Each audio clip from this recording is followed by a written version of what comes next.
Once upon a time, in a kingdom called Pengging, and led by a king named Maya. The king of Maya also has a son named Joko Bandung.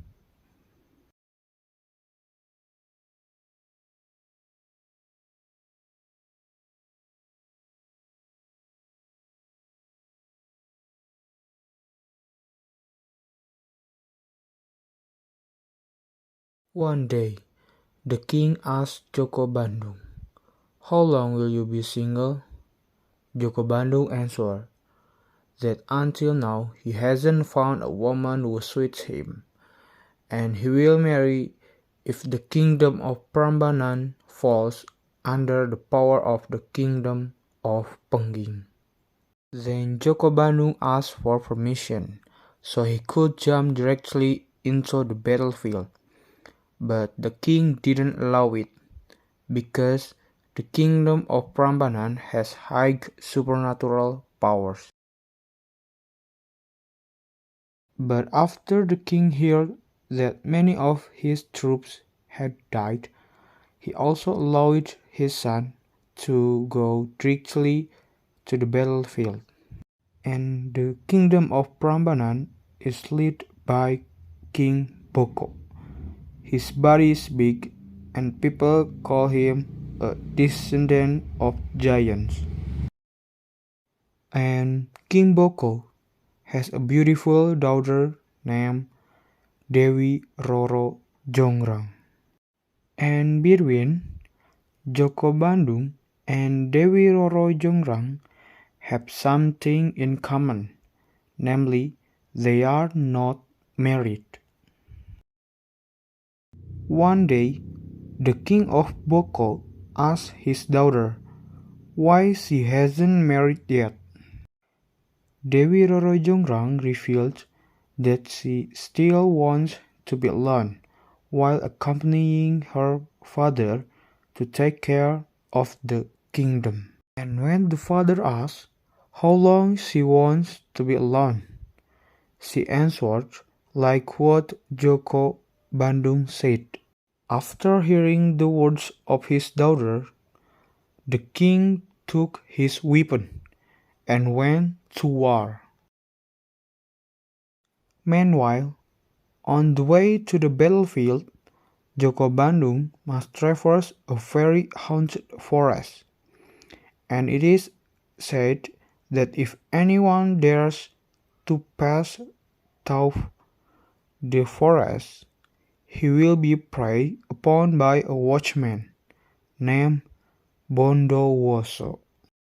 Sure enough, on the way he met Bondowoso, and after they talk, they fought.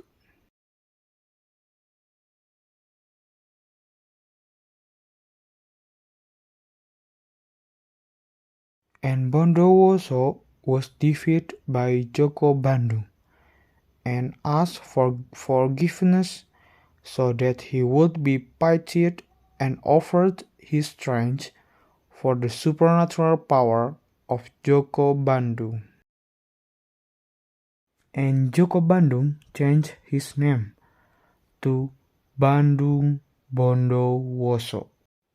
After that incident, Bandung Bondowoso left the forest and headed for the battlefield. When he arrived, all he could see was King Boko, the enemy of his kingdom. Immediately, Joko Bandung was angry and started his first battle with King Boko.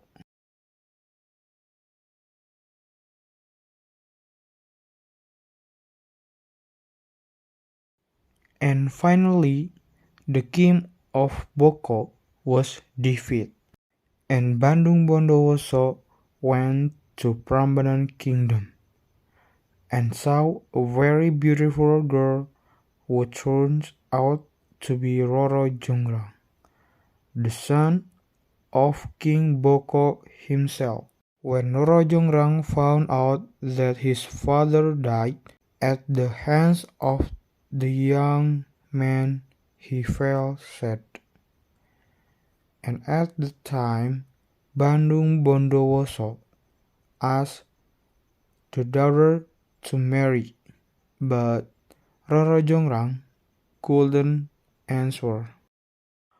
While thinking of reason to refuse, Roro Jonggrang also said that he would accept being the wife of Bandung Bondowoso if he could build 1,000 temples in one night.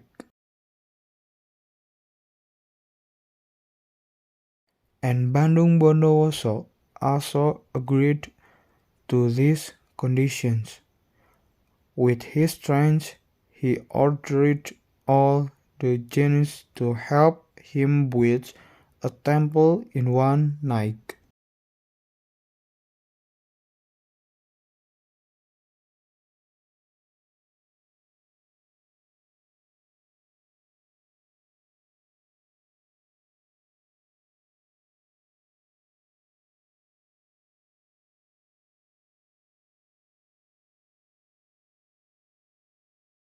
When Roro Jonggrang realized that his temple would soon be finished, he took equipment to make sound so that the chickens in the Prambanan kingdom woke up and crowed because the Geni troops led by Bandung Bondowoso couldn't be seen when there was sun. When Bandung Bondowoso realized that his troops had stopped walking because of Roro Jonggrang's actions, Bandung Bondowoso suddenly became angry and threw the gods Roro Jonggrang into the temple.